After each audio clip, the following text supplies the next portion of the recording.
It is September and 7.5 million Italian students are about to go back to school. So I think it was the case for me to make a video about it. In this video, you're gonna learn everything about the Italian school system. And of course, you're gonna learn a ton of new Italian words because this is LIVO, Learn Italian Vocabulary. Ciao, io sono Pietro and I have been teaching in Italian schools for, well, almost 20 years now, and I have done it all. Apart from primary school, I've done kindergarten, I've done junior high, I've done high schools, so I can tell you a lot of words about the Italian school system. I have divided this video into 3 sections. One is about the age groups, the other one is about people who work in schools, and the third one is about places and stuff concerning the Italian school system. Now, of course, when I said that I'm going to tell you everything about the Italian school system, I was lying, because it would be very hard to cram everything that you need to know in a few minutes. So I encourage you to ask me if there's something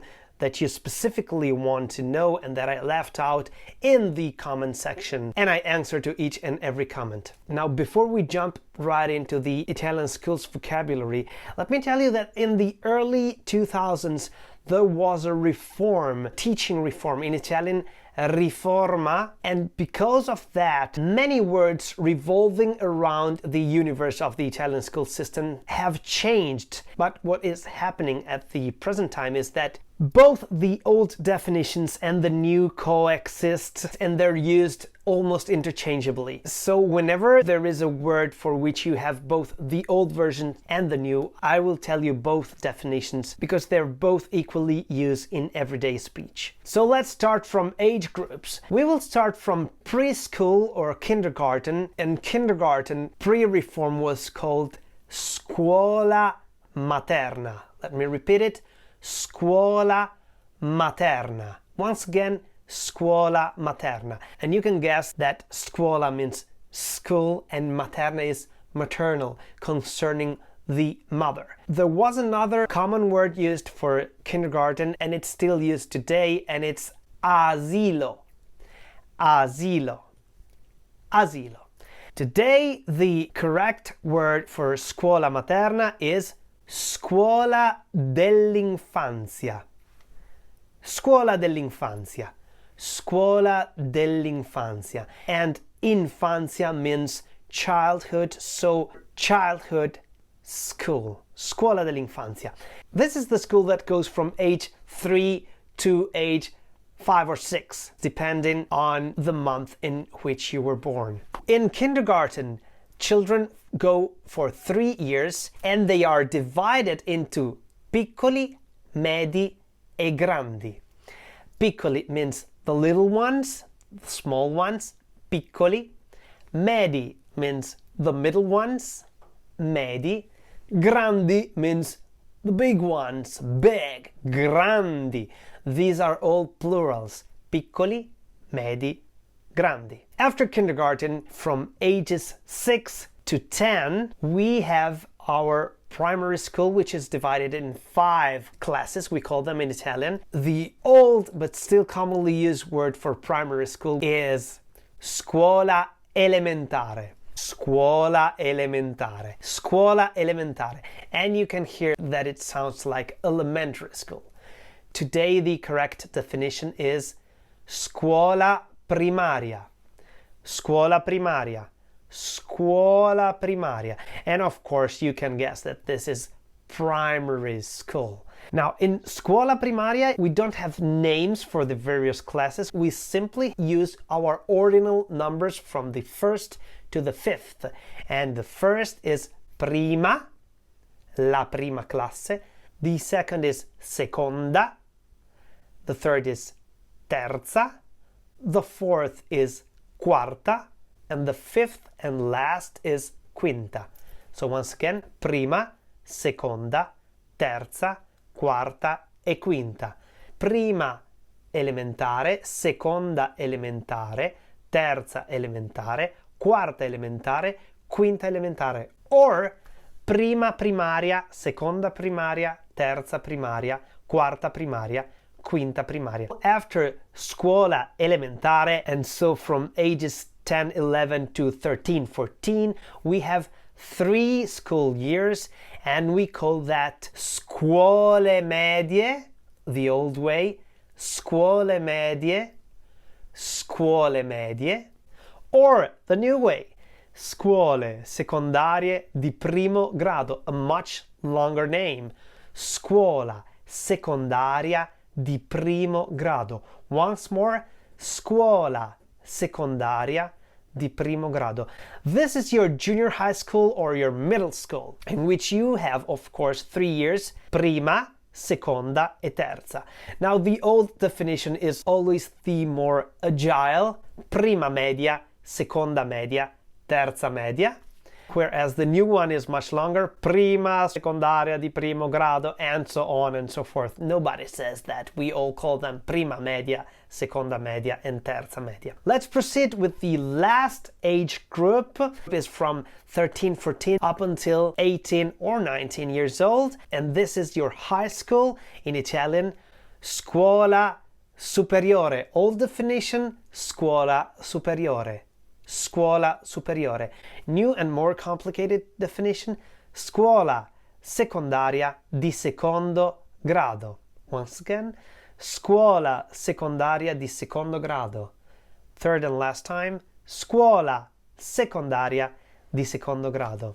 And here as well, we don't have names for the various years like junior, senior, sophomore, and so on. We simply call the various years primo anno, secondo anno, terzo anno, and so on and so forth. Anno being year.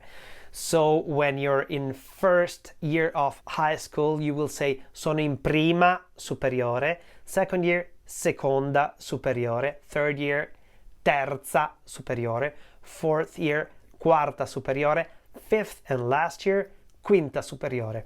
Now, whereas kindergarten, primary school, and middle school are all the same for all the students, when it's your time to go to high school, there you have a wide variety of choices to make. Basically, before the reform, there were 3/4 big kinds of schools that you could choose. There was the Liceo, and it had in turn some subdivisions. Then there was the Istituto, Tecnico, and there were subdivisions. And then there were the Istituto Professionale. Basically, the Liceo would be the school for those students who actually kind of have a passion for studying, or maybe their parents wish they had a passion for studying. And the old subdivision was Liceo Classico, Liceo Scientifico, and Liceo Linguistico. Once again, Liceo Classico. It was the school where you learned, and you still learned, all your standard subjects like Italian, maths, science, foreign languages, but you also have some subjects which are considered very important, such as Latin, ancient Greek, philosophy, history, literature, humanities, we could say in general. Then you have the Liceo Scientifico, which still, of course, exists today. And you have all your standard subjects, but a lot of importance is given to the scientific subjects, such as maths, physics, chemistry, natural sciences, and so on and so forth. And then you had, and you still have, the Liceo Linguistico, in which great importance is given to the foreign modern languages. After the licei, you have the istituti tecnici. Istituto means institutions, as in a school, and tecnico means technical. Their great importance is given in turn to the realm of mechanics, or the realm of electronics, or the realm, so to say, of engineering or IT. Now, as far as the Istituto Tecnico is concerned, you also have the Istituto Tecnico Agrario, where you learn a lot of things related to farm working. So growing crops, but also making produce which come from the earth or from nature in general, such as wine making or beekeeping or things like that. And then, last but not least, you have the Istituto Professionale. These are your vocational schools.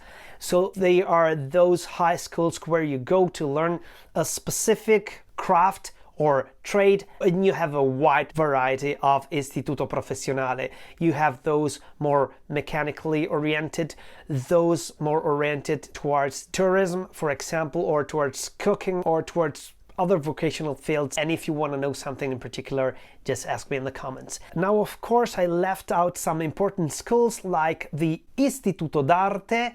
Let me repeat it again, Istituto d'Arte, which now, if I'm not mistaken, is called your Liceo Artistico. And in the Liceo Artistico, apart from the omnipresent subjects such as Italian, maths, and the foreign languages, more importance will be given drawing, painting, art history. And we haven't spoken about the musical schools, and if you're interested, just ask me, because as you can see, I know something about it. After you're finished with your high school, you can go to university, università in Italian, but that's a subject for another video. So we have spoken about age groups. Now let's talk about people. And the most important people working in school are the janitors or caretakers. And these were called, and are still called, bidelli. One bidello if he's male, or bidella if she's female, 2, 3, 4,000 bidelli. Now, after the reform, those people are called collaboratore scolastico. Collaboratore scolastico. And collaboratore is collaborator, and they are the ones who open the school gates, who have the keys for all the important rooms in the school, who make photocopies and a ton of other important chores, such as being of psychological help for students. After the bidelli, we have the teachers. Let's start from kindergarten. In kindergarten, the teacher are referred to as maestra. Usually it's women working as a teacher in kindergarten, so it's maestra. But if it's a guy, it's maestro. So little children will call their kindergarten teacher maestra or maestro. The same happens in primary school, scuola primaria or scuola elementare, where the teachers are called maestra or maestro. Now, after the primary school, teachers begin to be called professore.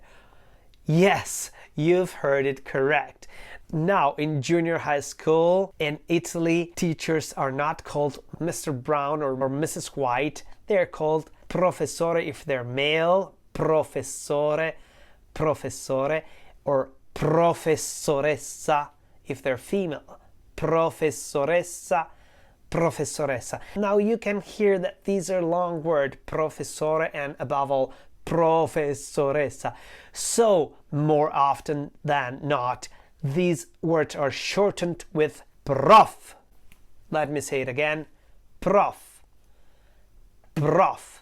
In some areas of Italy, mainly in the center, this word prof is pronounced like profe or something like that, with a kind of a schwa at the end. And professore and professoressa are also called the teachers of high schools. Who is the boss in Italian schools? Well, it's the principal, the headmaster, which in Italian is called preside.